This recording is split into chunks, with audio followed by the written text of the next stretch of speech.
जी, dynamic मंत्री आशीष सूद जी, तकनीकी शिक्षा विभाग के सचिव, डायरेक्टर और दिल्ली विश्वविद्यालयों के हमारे वाइस चांसलर्स, एकेडमिक दुनिया के हमारे टीचर्स, प्रोफेसर्स, स्टूडेंट्स, इंडस्ट्री से आए हमारे लोग, मेंटर्स, टाई ऑर्गेनाइजेशन जिसने आज एक संस्थागत रूप इस कार्यक्रम को देने में बड़ा योगदान दिया। बहुत खुशी हो रही है, आज त्योहारों का भी दिन है और एक पर्व की तरह दिल्ली के नौजवानों की क्षमताओं को बढ़ाने के लिए और एक हर्ष की बात है कि एक फेस्टिवल का नाम आपने दिया इस इवेंट को। ऐसा लग ही नहीं रहा कि सरकारी कार्यक्रम है। It is a programme for the youth and by the youth and it is celebrating the youth. एक टर्म है जो पॉलिसी में हम बार बार यूज करते हैं, कहीं भी ग्लोबल इवेंट में भी जाते हैं तो इंडिया के बारे में ये बात कहा जाता है कि we have a great demographic dividend. स्वाभाविक है, युवा देश है और जब यूथफुल देश है तो वर्किंग कैपेसिटी उस पॉपुलेशन की ज्यादा होती है। अभी एजिंग पॉपुलेशन कम होगी तो प्रॉब्लम सोशल सिक्योरिटी के और बेनिफिट स्ट्रक्चर्स के कम होता है, लोड कम होता है। तो इसलिए टर्म यूज है कि this is the best years for these are the best years for growth and for meeting our challenges head on. लेकिन ये डेमोग्राफिक डिविडेंड का उपयोग तब होगा जब हम नौजवानों को वो सामर्थ्य देंगे, उनके कौशल को हम पहचानेंगे। जो एक पहले अप्रोच थी शिक्षा व्यवस्था में भारत में, वो ये थी कि एक तरह से स्कूल के दरवाजे बाहर वालों के लिए बंद थे। विश्वविद्यालयों में भी ये फोकस था कि हमें सिर्फ पढ़ाई पे ध्यान देना है। पूरे एजुकेशन सिस्टम में ये थिंकिंग थी कि we have to look at the formalised education system only. लेकिन आज देश के प्रधानमंत्री जी की जो सोच है, राष्ट्रीय शिक्षा नीति में उसे व्यवहारिक करने की जो कोशिश है, नीतिगत पहल है, उसका मुख्य जो स्तंभ है वो ये है कि हमें मियर क्वालिफिकेशंस पे नहीं जाना है, कॉम्पिटेंसी को बिल्ड करना है। स्किल आधारित अवसर, जो आज पूरी दुनिया में पूरा मार्केट उसी तरफ है, इंडस्ट्री के अलाइनमेंट वही है। आज जो एम्प्लॉयर बेस है वो यही कहता है कि हमें आपकी मार्कशीट नहीं देखनी, डिग्री का सर्टिफिकेट नहीं तलाशना, हम अपने जिसको रखना चाहते हैं, रोजगार देना चाहते हैं, उसमें एम्प्लॉयबिलिटी देखना चाहते हैं। वो वर्कर रेजिलिएंट होना चाहिए, आउट ऑफ बॉक्स थिंकिंग होनी चाहिए। और वो तब संभव है अगर हम बच्चों को सिर्फ जो टेक्स्ट बुक पढ़ाई है उससे बाहर अगर हम निकाल पाएंगे, एक्सपीरियंशियल एजुकेशन की तरफ ले जा पाएंगे। और उसमें एक बड़ा पहलू है कि बच्चे, चाहे वो स्कूल में हो, चाहे वो तकनीकी शिक्षा हासिल कर रहे हो, चाहे वो यूनिवर्सिटी में हायर एजुकेशन में कोई प्रोग्राम कर रहे हो, they must realise the outside environment. बंद कोकून्स में, सिक्योर कोकून्स में हम एकेडमिक जर्नी पूरी कराते हैं बच्चों की और फिर बाहर फेंक देते हैं कि जाओ अपना काम करो। बाहर की दुनिया बिल्कुल अलग है और यहां एक बिल्कुल स्टेबल सिक्योर इन्वायरमेंट में, क्लासरूम इन्वायरमेंट में अब तक हम बच्चों को पढ़ा के सोचते थे कि हमने इनको जीवन के लिए तैयार कर दिया। वो ऐसा नहीं है और ये धीमे धीमे परिवर्तन आ रहा है। इन चीजों को दिखाई देने में, असर लाने में, प्रभाव लाने में वक्त लगता है। और राजनीतिक क्षेत्र में देखो, हमें कार्यकाल तो 5 साल का ही मिलता है ना, तो इसलिए शॉर्ट टर्म थिंकिंग डोमिनेट करे पॉलिटिकल थिंकिंग को, यह स्वाभाविक है। लेकिन आज हमें एक ऐसी सरकार मिली है और ऐसे लीडर्स मिले हैं, और मैं दिल्ली सरकार को भी धन्यवाद देता हूं कि जो लॉन्ग जेस्टेशनल प्रोजेक्ट होते हैं जिनका असर प्रभाव एकदम तुरंत नहीं दिखाई देता, लेकिन अनिवार्य है, जरूरी है राष्ट्र सुरक्षा के लिए, राष्ट्र के मिशन के लिए, विकसित भारत के लिए, जो विकसित भारत की नींव है, उस यूथ में इन्वेस्ट करने का आपने निर्णय लिया। मैं धन्यवाद देता हूं, बधाई देता हूं, शुभकामनाएं देता हूं। दूसरी तरफ प्रधानमंत्री जी कह रहे हैं देश के हर नागरिक को, हमने और आपने कभी कल्पना नहीं की थी, कभी सोचा नहीं था। उन्होंने एक मिशन दे दिया, चैलेंज दे दिया हर देश में जो हैकाथॉन हो रहा है उसी इशू पे चैलेंज हो रहा है, चर्चाएं हो रही हैं, डिबेट्स हो रही हैं, कार्यक्रम बन रहे हैं, मंत्रालयों में बैठक हो रही हैं, भारत सरकार के सचिव बैठते हैं, वो एक रणनीति बनाते हैं, स्ट्रेटेजी बनाते हैं, व्हाइट पेपर निकल रहे हैं। वो क्या है चैलेंज? क्या सवाल पूछा कि भारत विकसित कैसे होगा, और जो भारत विकसित होगा तो उसमें एक छात्र और छात्रा की क्या भूमिका होगी, क्या जिम्मेदारी होगी। देश के हर नागरिक को कहा है कि भारत को विकसित बनाना अकेला मैं प्रधानमंत्री के तौर पे नहीं कर सकता, कोई एक सरकार नहीं कर सकती, कोई एक जनप्रतिनिधि नहीं कर सकता। पूरे देश को, समूचे समाज को एक होके मिशन मोड में काम करके होल ऑफ गवर्नमेंट अप्रोच को कन्वर्जेंस के साथ हम सबको मिलके ये हासिल करना है। आज का जो ये एस्पिरेशनल प्रोग्राम उसी बड़ी सोच का एक पहलू है।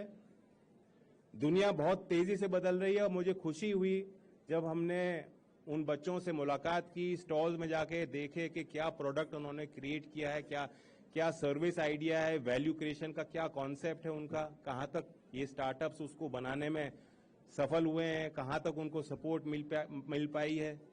प्रेजेंटेशन सबकी बहुत अच्छी थी, बहुत स्मार्ट स्वाब तरीके से, जो एक इन्वेस्टर देखना चाहता है, जो भाषा सुनना चाहते हैं, सारे उन पॉइंट्स को उन्होंने बहुत बेहतरीन तरीके से रखा। यानी उनको मेंटरिंग बहुत अच्छी मिली है। इस इवेंट के माध्यम से भी उनको जानकारी मिली है कि रियल वर्ल्ड में कैसे अपने प्रेजेंटेशन को दुरुस्त करना है। दूसरी अच्छी बात मुझे लगी कि जो भारत की मूल समस्याएं हैं, चुनौतियां हैं, उनको उन्हीं पे सारा ध्यान केंद्रित था। कोई स्टार्टअप डिफेंस को लेकर, कोई हेल्थ के प्रोडक्ट आइडिया को लेकर, कोई क्लाइमेट चेंज के विषय को लेकर। यानी देश का यूथ उन विशेष इश्यूज को लेकर एजिटेटेड है, जो आज भारत को विकसित भारत अगर बनाना है तो we have to together collectively find solutions for those same issues and challenges.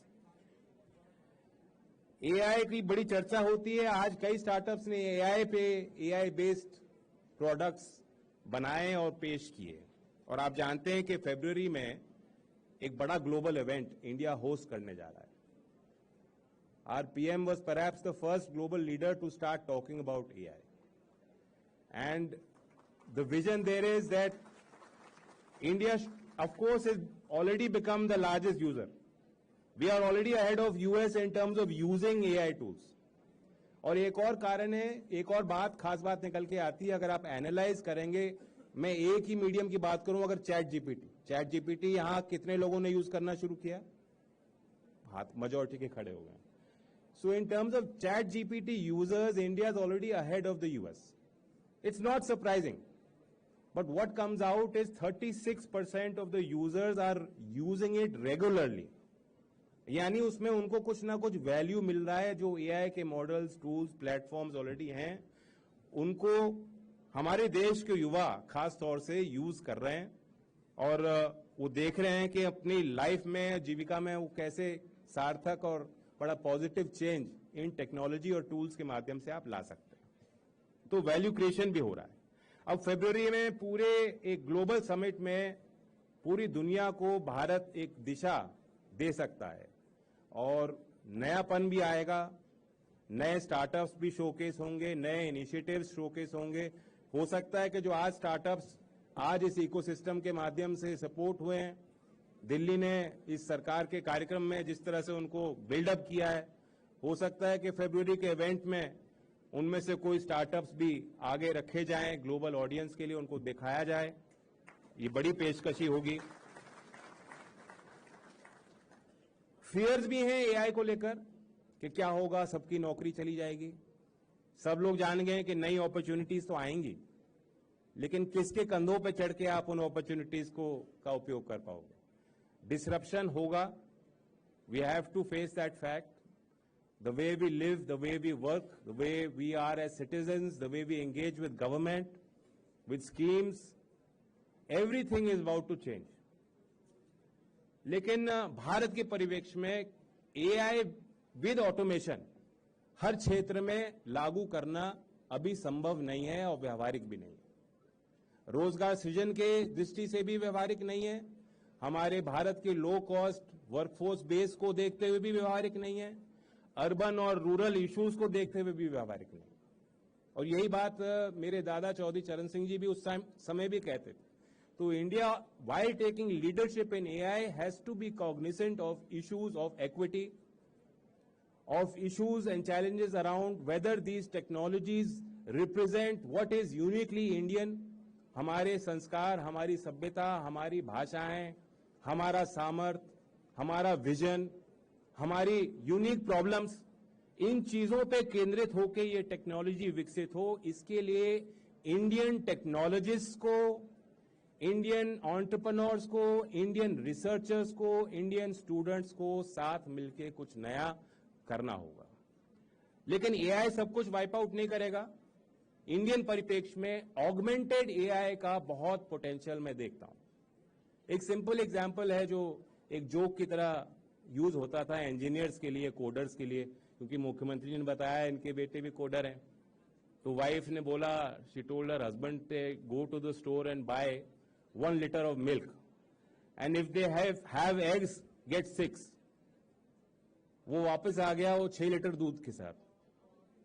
That is the abstraction of language. The wife was saying, if they have eggs, तो 6 अंडे भी ले आना। But because वो syntax नहीं था, they assumed that it meant 6 litre दूध लाना। अगर अंडे हैं तो 6 लीटर दूध लाना। तो ये प्रॉब्लम चैलेंज है कि टेक्नोलॉजी में, एआई में भी आप उसको यूज करेंगे तो प्रॉब्लम आएगी।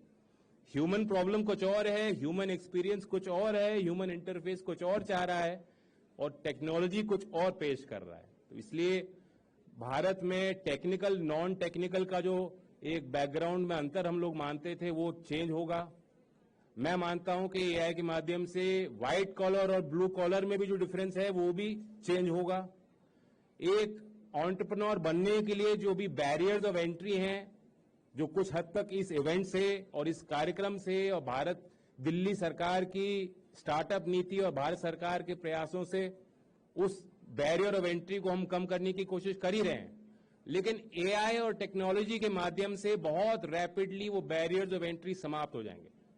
अब कोई कारण नहीं है कि एक आईटीआई का बच्चा भी जो उसके अंदर अगर अच्छा आइडिया है, प्रॉब्लम सॉल्विंग अप्रोच है, there is nothing that stops the ITI idea to become a venture, to hit the market and to grow into a unicorn. This is what the Indian experience is telling us. No longer is the enterprise creation, is value creation, the sole experience of large organizations. सिर्फ टाटा बिरला ही काम करेंगे देश में सब, ये नहीं है। देश का एक्सपीरियंस ये है, जैसा आपने बताया मुख्यमंत्री जी ने, कि 2 लाख पार हो गया है स्टार्टअप्स। 2014 में सिर्फ 4 यूनिकॉर्न थे, 120 से ज्यादा यूनिकॉर्न हो गए। अब India must think beyond that, beyond just enterprise creation, how we can scale up these enterprises. 2 lakh registered startup हैं, लेकिन यूनिकॉर्न 120 ही है ना। वो जो फीडर सिस्टम है, हम ये क्या कर सकते हैं, क्या कोशिश कर सकते हैं कि जो एमएसएमईज हैं, जो नैनो एंटरप्राइजेज हैं, जो रजिस्टर्ड स्टार्टअप्स हैं, मैक्सिमम उन एंटरप्राइज का स्केल अप हो जाए, वो यूनिकॉर्न और ग्लोबल वैल्यू चेन सिस्टम में आगे बढ़ें। ये second tier approach, second tier challenges की तरफ भी हमें ध्यान देना चाहिए। और इस फेस्टिवल में जो डिजाइन किया है पूरा, आज पहला कार्यक्रम है, बड़ी खुशी हुई कि ये स्केलेबल मॉडल है। सिर्फ एक इवेंट नहीं हुआ, इसके पहले पूरा road show, workshops, mentoring, pitch programmes, interactions अलग अलग संस्थाओं में आपने किए हैं। Polytechnics, ITI, school, higher education, सबको एक इंटीग्रेटेड अप्रोच से देखा है। डिजिटल अप्रोच आपने अपनाई है ताकि एक इंफॉर्मेशन असिमेट्री किसी के पास ना हो, सबको जानकारी हो कि क्या चीजें हो रही हैं, क्या इवेंट्स हैं, कैसे एक आम व्यक्ति इसमें भाग ले सकता है, इस फेस्टिवल का हिस्सेदार बन सकता है, लाभार्थी बन सकता है। इसके लिए आपने एक ओपन अप्रोच रखी है। और मैं उम्मीद करता हूं कि आज मकर संक्रांति के इस अवसर पे जो लोग नॉर्मली पतंग उड़ाते हैं, तो आइडियाज की ऊंची उड़ान आपने लोगों को जो है विकसित किया, वो टूल्स दिए, वो औजार दिए, वो सोच को आगे बढ़ाने के लिए आपने पहल की। मैं फिर दिल्ली सरकार के इस इनिशिएटिव को धन्यवाद देता हूं और मैं बताना चाहता हूं कि ये जो एम्बिशन है, उस एम्बिशन को हासिल करने से दूर नहीं, जो उन्होंने कहा कि can Delhi become the startup capital of India and the world, can Delhi become the innovation capital of India and the world. Already पूरे देश के लोग बेहतर शिक्षा के लिए, बेहतर अवसर के लिए दिल्ली आते हैं। और दिल्ली की खास बात यह है कि जो अपने गांव को, क्षेत्र को, शहर को, परिवार को छोड़ के बेहतर अवसर के लिए दिल्ली आता है, आती हैं, उनके आप दिल बड़ा है दिल्ली वालों का और दरवाजे खुले हैं और नवाचार को आगे बढ़ाने की नीति है। तो इस दिल्ली की इस महानता के कारण मैं मानता हूं कि ऑलरेडी जो आपने यहां पहल की, पहला ऐसा इवेंट मैंने देखा है। Other state government should follow the lead. I am going to quote this as a model of development to all state governments and I am hopeful that this shall be taken up. It's a great initiative। इन्हीं शब्दों के साथ मैं फिर बधाई देता हूं और आभार व्यक्त करता हूं कि आपने मुझे मंच दिया।